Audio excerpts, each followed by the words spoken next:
अस्सलामुअलैकुम सामीन। 3 रजब की तारीख शुरू हो चुकी है, 4 फरवरी है।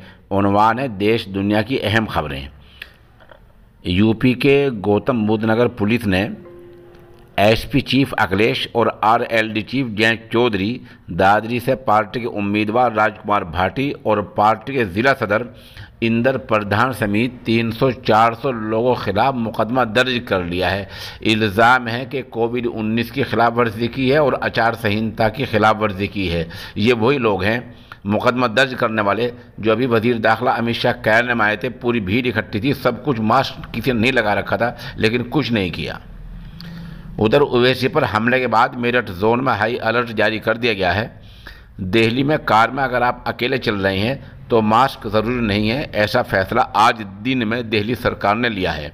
बता दें, 2 दिन पहले हाई कोर्ट ने दिल्ली सरकार के पहले वाले गलत फैसले पर सख्त फटकार लगाई थी, तब दिल्ली सरकार की आंखें खुली हैं।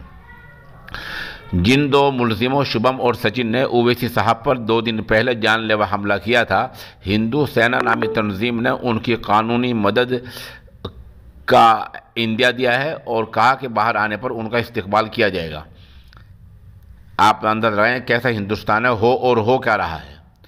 कर्नाटक में हिजाब का मामला, पर्दे का मामला बढ़ता ही जा रहा है। आज कुंडापुर के भंडारकर कॉलेज के गेट पर 39 मुस्लिम बच्चियों को अंदर जाने से रोक दिया गया जो हिजाब पहनकर आई थी।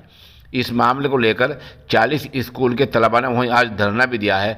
बताया जा रहा है कि ऊपर से ऐसी कोई बात नहीं है, न थी, ये स्कूल के प्रिंसिपल ने ओछी हरकत की है। बिहार के औरंगाबाद इलाके में आज एक रात में प्रेमी महबूबा से मिलने पहुंचा तो घर वालों ने चोर समझकर उसकी धुलाई कर दी। अब पुलिस ने उसको गिरफ्तार कर लिया है। असदुद्दीन ओवैसी साहब ने आज अखबार नवीसों से ये भी कहा कि 2 हिंदुस्तान हैं, एक नफ़रत का, दूसरा मोहब्बत का। हमें हिंदुस्तान मोहब्बत वाला चाहिए।